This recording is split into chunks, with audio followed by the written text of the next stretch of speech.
محترم حاضرین جمعہ، خواتین اسلام، قوم کے نونہالوں، بچوں اور میرے بھائیوں، اللہ رب العالمین نے ہم اور آپ کو پیدا کیا۔ پیدا کرنے کے بعد نیکی اور بدی، اچھا اور برا، سیدھا اور غلط، شیطان کا اور اپنا راستہ ہمارے اور آپ کے سامنے واضح کر دیا۔ بتا دیا کہ یہ وہ راستہ ہے جس پہ چلو گے، شیطان کی پیروی کرو گے، اپنی نفس کی خواہش کی پیروی کرو گے تو گمراہ ہو سکتے ہو اور یہ راستہ غلط ہے۔ اور اگر یہ اللہ تعالیٰ کی فرمانبرداری کرو گے، نبی صلی اللہ علیہ وسلم کی بتلائی ہوئی تعلیمات کے مطابق عمل کرو گے، وہ راستہ اللہ رب العالمین کا ہے، اور وہ عمل جو آپ اس راستے میں کرو گے وہ نیکی ہوگی۔ ہم انسان ہیں، ہم انسانوں کے یہاں نیکیوں کا بھی شوق ہوتا ہے اور گناہوں کی لذت بھی ہوتی ہے۔ شوق تو نیکیوں کا ہے، لیکن ہر چیز شوق سے پوری نہیں ہوتی ہے، کچھ چیزیں کرنی پڑتی ہیں۔ اور انسان وہ ہے، ہم اور آپ انسان ایسے ہیں جو لذت والی چیزوں کو کرتے ہیں تاکہ ہم کو مزہ محسوس ہو، اچھا لگے۔ دنیا کے اندر ایک انسان ہے جو چوری کر رہا ہے، ایک انسان ہے جو رشوت لے رہا ہے، ایک انسان ہے جس کو جھوٹ بول کر لگتا ہے کہ اس نے کون سا کدو میں تیر مار دیا۔ چار لوگ اپنی اپنی بات کر رہے تھے، ان چاروں میں اپنا مقام بڑھانے کے لیے جھوٹ بول کے ان سے بڑی بات اپنی رکھ دی تاکہ چار دوستوں کے درمیان میں لگے کہ ہاں اس کا بھی اٹھنا بیٹھنا بڑے لوگوں کے ساتھ میں، اس کو مزہ آ رہا ہے۔ گناہ کی مجلسیں لگی ہوئی ہیں، ایسی مجلس جس کے اندر سوائے گالی، سوائے چغلی، سوائے دوسروں کے جو ہے برائیوں کے یا معاشرے کی اندر بگاڑ کے کچھ اور نہیں ہوتا ہے۔ ایسی مجلسوں میں جانے کا بڑا شوق ہے، یا ایسی مجلس جس میں اللہ اور اس کے رسول کے خلاف اعمال کیے جاتے ہوں، ہم اور آپ اس مجلس میں جانے کا اہتمام کرتے ہیں۔ اور ایسی مجلس جس میں اللہ اور اس کے رسول کی باتیں کی جاتی ہوں، وہاں لیٹ پہنچنے کی کوشش کرتے ہیں۔ ابھی پتہ چل جائے کہ فلاں جگہ آپ جائیں گے، فلاں جگہ تھیٹر میں ایک فلم لگی ہے، 9 بجے سے 12 بجے تک کا ایک مسئلہ ہے، اور 9 بجے کے بعد وہ کھڑکی یا وہ دروازہ بند ہو جاتا ہے، آدمی اہتمام کر کے 8:30 بجے لائن لگا کے کھڑا ہو جاتا ہے۔ جا کر کے ہوتا ہے کہ نہیں ہوتا ہے؟ شادی بیاہ کا معاملہ ہے، ہم نے دیکھا کہ وہ شادی کے اندر بہت غلط رسومات کی جا رہی ہیں۔ بظاہر تو کہا جا رہا ہے کہ نکاح سنت ہے، لیکن اس سنت کے اوپر اتنی گندگیوں کی لیئر چڑھا کر کے لوگوں کے سامنے ریپرزنٹ کیا جا رہا ہے، پھر بھی ہم اس کے لیے تیار ہوتے ہیں، خوشبو، کپڑے، سب کچھ تیار ہو کر کے آدھا گھنٹہ پہلے پہنچ گئے، کھانا ختم نہیں ہو جانا چاہیے، ملاقات بھی کرنی ہے سب لوگوں سے، یہ ساری چیزیں۔ اچھا، ہمیں یہ بھی پتہ ہے کہ وہاں پر جو ہے انتظام جو کھانے کا کیا گیا ہے وہ مرد اور عورت سب ایک ساتھ میں کھائیں گے، پردے بے پردگی کا بڑا مسئلہ، اس کے باوجود ہم اور آپ جانے کی کوشش کرتے ہیں۔ اب آپ کے سامنے ایک پوسٹر آیا، اس پہ لکھا ہوا ہے آپ کی مسجد میں آدھے گھنٹے کا ایک پروگرام ہوگا جس کے اندر آپ کے مسائل کے بارے میں آپ کو بتایا جائے گا۔ اب آپ سوچئے ہمارا رویہ، اور اگر ہم کو پتہ ہے کہ ہم کو ضرور جانا بھی جانا ہے، جیسے کہ جمعے کے دن ہے کہ ہمیں جانا ہی جانا ہے مسجد میں، تو پھر ہم کوشش کرتے ہیں کہ کیسے لیٹ ہو جائیں۔ امام صاحب ایک 15 پر جماعت کھڑی کریں گے یا 3 پر جماعت کھڑی کریں گے، تو 3 بجے ہی انشاءاللہ گھر سے نکلنا ہے۔ اس سے پہلے تو وہ بکواس کرتے رہتے ہیں، کیا بات سننے کے، ہمیں سب پتہ ہے، یہ ہوتا ہے نا۔ یعنی جس چیز میں آدمی کو مزہ آ رہا ہے، شیطان جس کو مزہ دے رہا ہے اس چیز کو کرتا ہے، اور جس چیز کو اس میں مزہ نہیں آ رہا ہے، چاہے وہ اچھا ہی کیوں نہ ہے، اس کو نہیں کرتا ہے۔ قرآن مجید میں یہی چیز ذکر کی گئی ہے، کیا فرمایا؟ وَعَسَىٰ أَن تَكْرَهُوا شَيْئًا وَهُوَ خَيْرٌ لَكُمْ۔ بہت سی چیزیں ایسی ہیں جن کو تم ناپسند کرو لیکن حقیقت میں وہ تمہارے لیے بہتر ہے۔ وَعَسَىٰ أَن تُحِبُّوا شَيْئًا وَهُوَ شَرٌّ لَكُمْ، اور بہت سی چیزیں ایسی ہیں جن کو کرنے میں بڑا مزہ آتا ہے، تمہیں بڑا اچھا لگتا ہے، لیکن حقیقت میں وہ تمہارے لیے شر ہے، تمہارے لیے نقصان دہ ہے، ان کا انجام تمہارے لیے غلط ہے۔ وَاللَّهُ يَعْلَمُ وَأَنْتُمْ لَا تَعْلَمُونَ، اور اللہ تعالیٰ جانتا ہے، تم نہیں جانتے ہو۔ یہ اللہ تعالیٰ نے بیان فرما دیا۔ اب اگر کوئی انسان مزے کے بعد، لذت کے باوجود کسی گناہ سے اپنے آپ کو روک لے، اسے لگ رہا تھا کہ کوئی نہیں دیکھ رہا ہے اور کسی کی چوری کر دیتے ہیں، چوری کر لیتے ہیں، رشوت لے لیتے ہیں، سود اور بیاج کے کام کے اندر اور آگے بڑھ جاتے ہیں، اور جو زنا کی محفلیں ہیں ان کے اندر چلے جاتے ہیں، کیا کچھ کر لے گا۔ لیکن جب وہ ارادہ کر رہا تھا اور ارادے کے بعد اس کے دل کے اندر ایک کیفیت پیدا ہوئی، فیلنگ پیدا ہوئی کہ اس کا حساب اللہ تعالیٰ لے سکتا ہے، اور اگر وہ انسان اس اللہ کی خوف کی وجہ سے اس گناہ کو ترک کر دے، اس رویے سے اجتناب کر لے، اس عمل سے اپنے آپ کو دور کر دے، اللہ کی قسم اللہ تعالیٰ کے ہاں جو اس کا اجر ہے وہ کہیں اور نہیں ملنے والا ہے۔ اللہ کے نبی صلی اللہ علیہ وسلم نے ارشاد فرمایا انک لن تدع شیئا للہ الا اتاک اللہ خیرا منہ، رواہ مسند احمد، کہ اگر آپ نے اللہ کے لیے کوئی بھی چیز چھوڑ دی، اللہ کے لیے کوئی بھی چیز چھوڑ دی، اللہ تعالیٰ اس سے بہترین آپ کو عطا کرے گا، اس سے بہترین آپ کو عطا کرے گا۔ اور ہم اور آپ جان لیں اگر ہم اللہ کے لیے کوئی چیز چھوڑتے ہیں تو اللہ تعالیٰ ہمارے اس ترک کو ضائع نہیں کرے گا، کبھی ضائع نہیں کرتا ہے۔ دنیا میں اس کا اجر مل جائے گا، یا تو آخرت میں اس کا اجر مل جائے گا، یا دنیا آخرت دونوں جگہ مل سکتا ہے۔ اور جو ابھی بات میں نے کہی کہ بعض چیزیں ہمیں اچھی لگتی ہیں، بعض چیزیں بری لگتی ہیں، بری والی ہمارے لیے اچھی ہوتی ہے، اچھی والی ہمارے لیے بری ہوتی ہے، اس کی مثال نبی صلی اللہ علیہ وسلم نے بیان فرمایا کہ جمعے کے دن سورہ کہف پڑھنا چاہیے، اور جو سورہ کہف پڑھتا ہے اس جمعے سے اگلے جمعے تک اس کے درمیان میں نور اللہ تعالیٰ پیدا کر دیتا ہے۔ بہت سے لوگ پڑھ کے بھی آئے ہوں گے۔ اس صورت کے اندر موسیٰ اور خضر کا واقعہ بیان کیا گیا ہے۔ جو پڑھ کے آئے ہیں اور جنہوں نے ترجمے کے ساتھ میں پڑھا ہے ان کو پتہ ہوگا کہ موسیٰ اور خضر کا واقعہ ہے۔ موسیٰ علیہ الصلوۃ والسلام خضر کے ساتھ میں جا رہے ہیں اور بہت ساری چیزیں ہو رہی ہیں، ایک چیز ہوئی، دو چیز ہوئی، موسیٰ بار بار سوال کر رہے ہیں، ان میں سے ایک چیز اور بھی ہے، اور وہ کیا کہ ان کو دریا پار کرنا ہے۔ وَأَمَّا السَّفِينَةُ فَكَانَتْ لِمَسَاكِينَ يَعْمَلُونَ فِي الْبَحْرِ، ہے نا، دریا پار کرنا ہے تو انہوں نے دیکھا کہ ایک کشتی دریا کے اوپر موجود ہے، اور وہ کشتی بے عیب ہے، بالکل نئی نویلی، اچھی، خوبصورت، اور ہر طریقے کی جو کوالٹی ہو سکتی ہے اس کے اندر موجود ہے۔ موسیٰ اور خضر اس کشتی میں بیٹھے اور ان کو دریا کے اس پار جانا تھا، وہ اس کشتی سے اس پار چلے گئے۔ جب دونوں اترے تو خضر نے اس کشتی کے اندر عیب لگا دیا، اس کے اندر کچھ کمی پیدا کر دی، جو اچھی تھی اس کو کمی کر دی۔ اب آپ سوچو، اب اپنے آپ سے سوال کرو کہ وہ کشتی جو اچھی تھی جس نے ان کو فائدہ دیا ہے نا، جب اس سے فائدہ لے لیا اور اس کے پار اتر گئے، اسی کشتی کے اندر عیب لگا دیا، یہ اچھی چیز ہے یا بری ہے؟ اچھا، جس کی کشتی ہے اس کو اچھا لگ رہا ہے یا برا لگ رہا ہوگا؟ اب بظاہر تو لگ رہا ہے کہ یہ بڑی بری چیز ہے، اور جس کی کشتی ہے اس کو لگ رہا تھا، جس کی وہ جہاز تھا اس کو لگ رہا تھا کہ کیا ہے، کتنا بڑا برا کام کر دیا، ہمارے جو ہے کشتی بھی استعمال کر لی، اس میں چھید بھی کر دیا سائیڈ میں۔ لیکن اس کے پیچھے کا واقعہ کیا ہے؟ واقعہ یہ ہے کہ خضر کو پتہ تھا کہ یہاں پر جس طرف کشتی لگائی گئی ہے دریا کے اس پار، وہاں پر کچھ لوگ ایسے ہیں یا کوئی آدمی ایسا ہے جو بالکل ٹھیک ٹھاک کشتیوں کو اپنے قبضے میں لے لیتا، چھین لیتا ہے لوگوں سے، اور جو تھوڑی عیب دار ہوتی ہے ان کو چھوڑ دیتا ہے۔ جو ٹھیک ٹھاک کشتیاں ہوتی ہیں ان کو قبضہ کر لیتا ہے، بھگا دیتا ہے، یہ ہماری ہو گئی، آج سے تمہیں کوئی مطلب نہیں، اور جن کے اندر کچھ عیب ہوتا ہے اس کو چھوڑ دیتا ہے۔ اب اگر خضر اس کشتی کے اندر عیب نہ لگاتے تو وہ کشتی ان مسکینوں کے پاس سے چلی جاتی۔ بظاہر ان مسکینوں کو لگ رہا ہے کہ دیکھیے خضر نے اس کے اندر نقصان کر دیا، لیکن اصل میں وہ نقصان ان کے لیے فائدہ مند تھا کہ وہ کشتی ان کی رہتی، اگر نہیں نقصان کرتے تو وہ کشتی کسی اور کی ہو جاتی۔ تو بظاہر زندگی میں ہماری بہت ساری چیزیں ایسی ہوتی ہیں جو ہم کو لگ رہا ہے کتنی فائدے کی چیز تھی،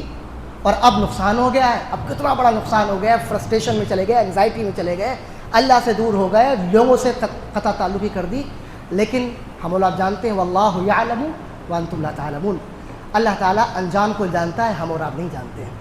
قرآن پڑھیں تو اس ایسے فلسفوں کو اپنے ذہن میں لائیں گے تو موٹیویشن کا ذریعہ بنے گا، ہم تو پڑھنا ہی نہیں جانتے، ہے نا۔ اب ہم دیکھتے ہیں گناہ، اگر کوئی آدمی گناہ کو چھوڑ دیتا ہے اس کے اوپر اجر کیا ہے؟ اللہ کے نبی صلی اللہ علیہ وسلم نے ارشاد فرمایا کہ اللہ تعالیٰ نے اپنے فرشتوں سے کہا کہ اے فرشتوں،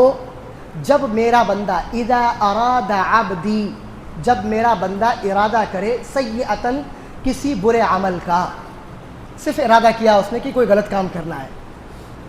فرمایا فلا تکتبوہا، تو اس کے اس ارادے کے اوپر کوئی بھی چیز لکھنا نہیں کہ اس نے گناہ کا ارادہ کر لیا ہے، لیکن اگر وہ اس کے اوپر عمل کر لے، اگر وہ عمل کر لے تو اتنا ہی لکھنا ہے جتنا اس نے کیا ہے، بمثلہا، جتنا اس نے گناہ کیا ہے اتنا ہی لکھنا ہے۔ لیکن اگر اس نے گناہ کا ارادہ کیا اور اس کے دل کے اندر اللہ کا خوف آ گیا اور اس نے اس نیت کے ساتھ میں اس گناہ کو ترک کر دیا کہ اللہ تعالیٰ تو دیکھ رہا ہے، فرمایا کہ جب وہ گناہ کو ترک کر دے، فرمایا تو اس کے لیے فاکتبوہا حسنہ، تو اس کے لیے ایک نیکی لکھ دو۔ کوئی عمل نہیں کیا اس نے، صرف گناہ سے اپنے آپ کو روک لیا، اللہ تعالیٰ نے ارشاد فرمایا کہ اب کیا کرنا ہے، اے فرشتوں اس کے لیے ایک نیکی لکھ دو۔ یعنی اگر ہم اور آپ اپنے آپ کو صرف گناہوں سے بچائیں، نیکی نہ کریں، صرف جو گناہ ہے نا اپنے آپ کو انہی سے بچا لیں تو ہمارے نیکیوں کا رجسٹر بڑھ جائے گا۔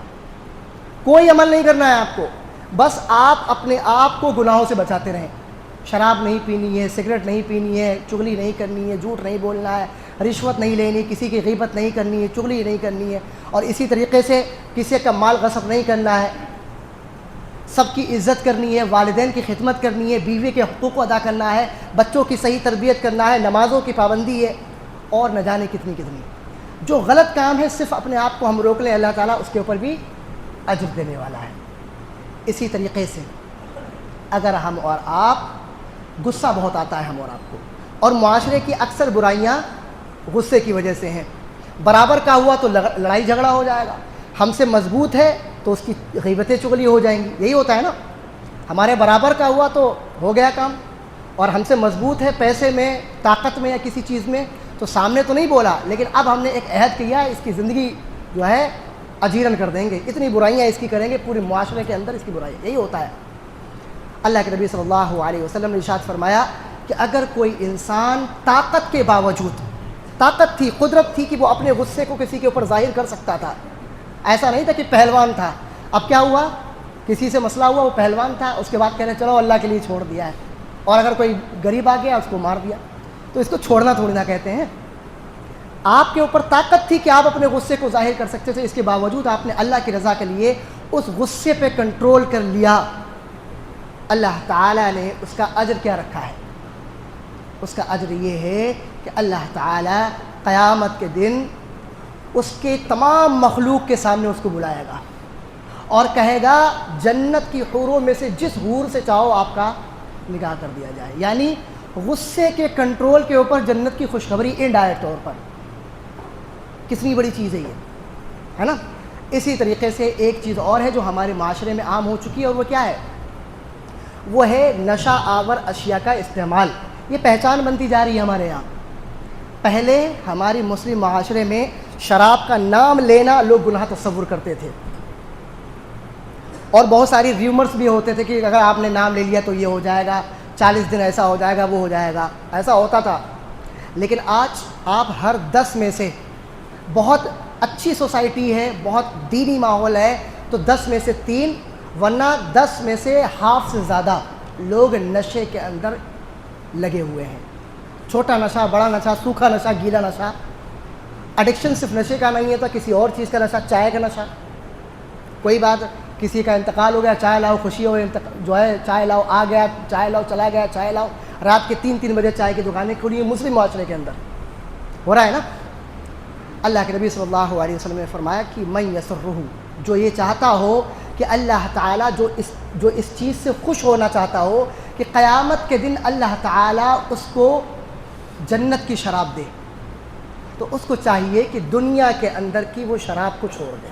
اور جو یہ چاہتا ہو کہ قیامت کے دن اللہ تعالیٰ اس کو جنت کا لباس پہنائے، اس کو چاہیے کہ وہ دنیا کے اندر ریشم کا لباس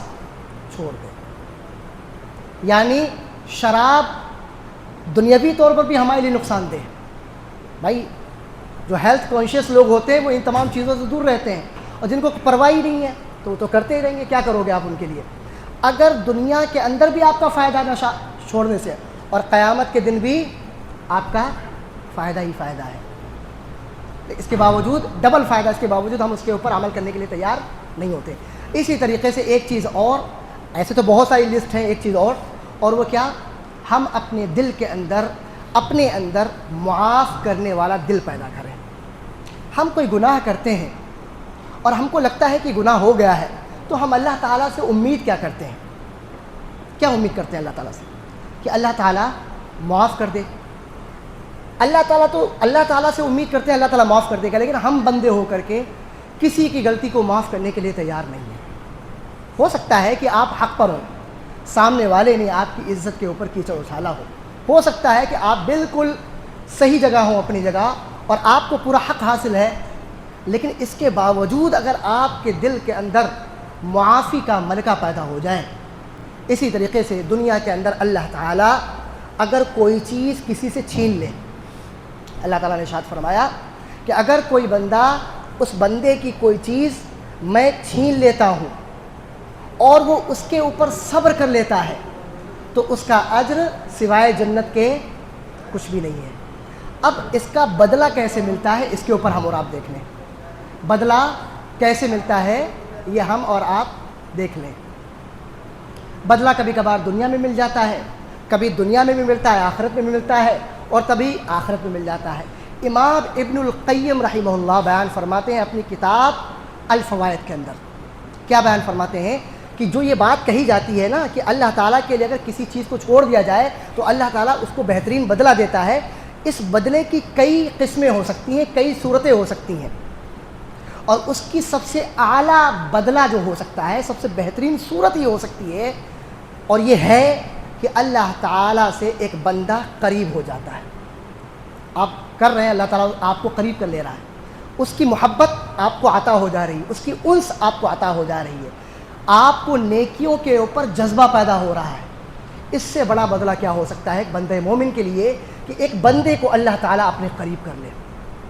بہترین بدلہ. اور کبھی کبھار دنیا کے اندر بھی اللہ تعالیٰ بدلہ دے دیتا ہے. صحیح مسلم کی روایت ہے, ام سلمہ رضی اللہ تعالی عنہا بیان فرماتی ہیں کہ میرے شوہر کا انتقال ہو گیا, میرے شوہر کا انتقال ہو گیا.